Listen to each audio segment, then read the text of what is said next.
Modern standard Pokemon sealed product is uninvestable. So says our friend over at Cardinal Gaming, Mason. Really great guy. I love his channel. I'll put a link to it in the description of this video. He makes very entertaining videos, has a lot of really good insight. He runs a couple card stores in Kentucky, and I definitely think he's worth watching. He made a video a couple days ago talking about how investing in modern standard sealed Pokemon is a bad idea. It's just not going to have gains in the future. It's meant for people to open and play with and collect and enjoy. And there is too much of these exact products sitting in the market, Battle Styles, Fusion Strike, and Chilling Reign. It'll take years and years for them to get out of the market, and you're crazy if you invest in this stuff. And to some extent, and in some contexts, he's correct. But we really need to look at it with some more nuance. It's all a matter of time horizon and risk tolerance. Obviously, if you're young, you can afford to take bigger risks with your investments. You can afford to do kind of crazy things and hope they might work out, even though the riskier an investment, the less likely to work out it will always be, because if it was a very lucrative investment with a high chance of working out, other people will flood into the investment and basically soak up the opportunity that is there.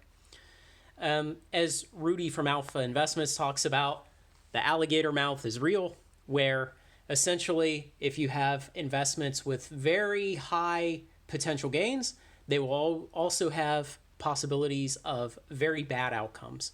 And of course, great examples of this that we're familiar with is speccing on garbage modern cards, things like crap coins in the cryptocurrency space, penny stocks, lottery tickets, literally the casino.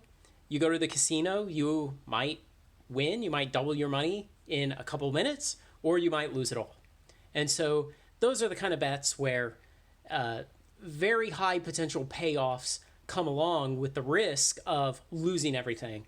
And, you know, speccing is the great example, because as the people at our MTG Finance subreddit themselves say, most specs lose money. Now, on the far opposite end of that, of very safe bets that do not pay very good returns, you have things like sovereign debt, high-grade corporate debt, some municipal debt, depending on what the municipality is, things like that.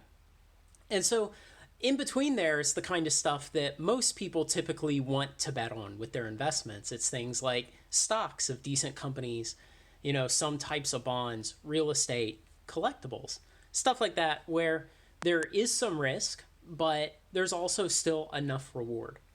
And so you always have to ask yourself what the return on invested capital is going to be, how it's going to pay off, things like that.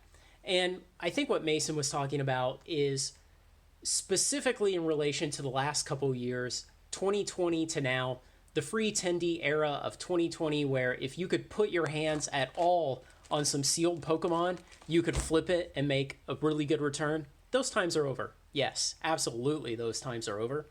But there's still a lot of money to be made. And don't ever let anyone say that the easy money has been made. That's never true. There's always more money to be made. You need to be creative. You need to be persistent. You need to be looking at what your actual return on invested capital is to know if you're deploying your capital correctly. But there's always more money to be made. And the way you do that, even with modern sealed standard Pokemon, is you diversify. You diversify across the expansions, you diversify across the products, so not just booster boxes, but ETBs, build and battles, specifically the stadiums, I love those. Pre-constructed decks are okay. Tins, things like that. The special lunchbox ones, I think those are going to be great in the future. I think those are going to actually comically perform really well. You have a metal lunchbox with Pikachu on it. People eat that stuff up, especially when it has Pokemon cards inside of it. But more so, I think the proof is in the pudding if we look back at older sets.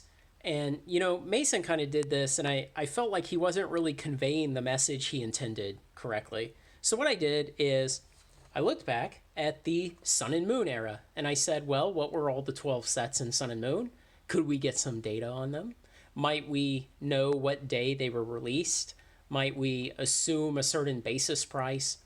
And might we look at what they're selling for on TCG Player today, and from those data points, compute the compound annual growth rates if we had simply bought on release day? Imagine that.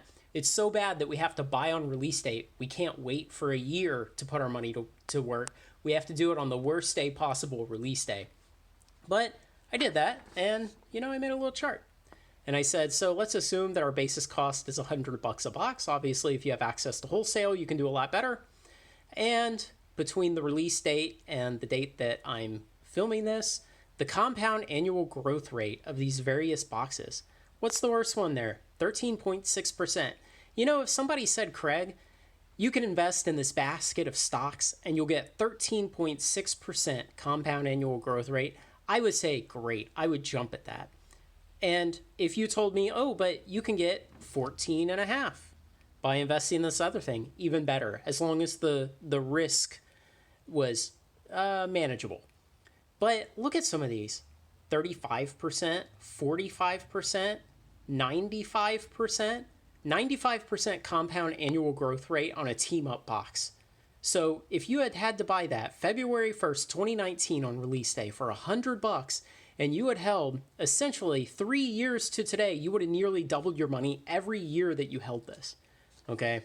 So yeah, there still is a lot of money to be made in standard modern Pokemon. The caveat, of course, is you have to hold on to it. You have to be patient. You have to wait 3, 5, 6 years.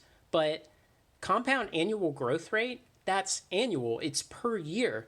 And so essentially it means every year you held, this was your percentage return for that year. That's not the percentage return overall. That's per year. And this is going to carry forward into the future. Fundamentally, there's nothing different now than 2017, 2018, 2019. Yes, 2020 and 21 were outlier years. It was crazy. It's not going to be like that every year from now on without another giant black swan event throwing a spanner in the works worldwide. But going forward into the future, will we see returns like this? Probably.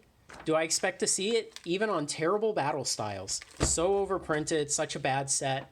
I bet we get at least 10% compound annual growth rate on battle styles between original release date and release date plus 5 years. So compared to other investments, absolutely. The potential to make a lot of money is still there. The return on invested capital will be great if you have the patience to hold long term. And, just don't be so impatient about everything. Yeah, the kind of free tendies from 2020 and 2021, those are gone. Yes, they are. And Mason is correct about that. But don't confuse what his message was into thinking that a box of Fusion Strike is going to be $90 3 years from today. No, it's probably going to be closer to somewhere around, I don't know, 200, 220, something like that. So keep that in mind. I think Mason just kind of didn't quite outline exactly the parameters he was talking about. I think he was talking more about in comparison to 2020 and 2021. But go ahead, I'll put the video in the description down below. Watch it yourself. Let me know what you think. I really like that guy. I think he makes a lot of great videos, and not putting him down at all. But as always, do we have some data we can look at? Always useful. Let me know what you think, guys. Like, comment, share, and subscribe. Join me on Final Trade. And how much modern standard Pokemon are you investing in? Bye.